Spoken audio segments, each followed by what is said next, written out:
आम्ही कोणत्या तरी एका चांगल्या बंगल्याच्या घराच्या गॅलरीत उभे गॅलरीचं फील येतो. तर आता बघा तुम्ही मित्रांनो, आम्ही कुठं उभे आणि कोणत्या पद्धतीत कोणत्या स्थितीत उभे.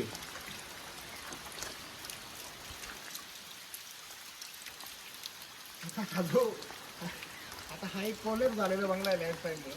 9 वाजता सिटीमध्ये एका डेड एंडला लँडस्लाईडला कॉलेज झालेला बंगला आहे. त्याच्या आम्ही गॅलरी पूर्ण बंगला खाली पडलेला आहे, पूर्ण डेक खाली आलेला आहे. तर आम्ही आलेलो आहोत तर रेल्वेट रिपोर्ट करण्याला. तर बघू शकता काय परिस्थिती बंगल्याची. फक्त हा एकच बांगला नाही, याच्या बाजूला एक बांगला पडलेला आहे आणि त्याचा सरासरी आपण नाही जाणार ना खाली. तब्बल एक एक बांगला साधारण 12 हा जो बंगला हा मोठा होता, हा 2-2.5 स्क्वेअर बंगला होता. हा बंगला जो आहे 15 स्क्वेअर ते 2000 स्क्वेअर फीट हा बंगला आहे. आणि तुम्ही बघू शकता,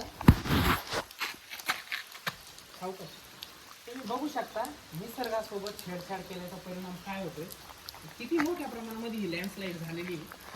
हा बंगला तरी एक स्थितीमध्ये पाणी स्थिती, पण हा पूर्ण खाली गेलेला आहे. तर तुम्ही हा जो हा दिसतो, हा वरती स्लॅब दिसतो त्याचा, तर पूर्ण बंगला खाली लँडस्लाईडमध्ये दाबला गेलेला आहे. म्हणजे तब्बल हा जर बांगला बघितला तर 10 ते 12 फूट खाली आणि गेलेला आहे. अजूनच नाही, इकडे पण 2 बंगले गेलेले खाली, समोर बघू शकता. हे पूर्ण या ठिकाणी 1 नाही 4 बंगले लँडस्लाईड झालेले आहेत. तर आपण तिकडे पण जाऊ.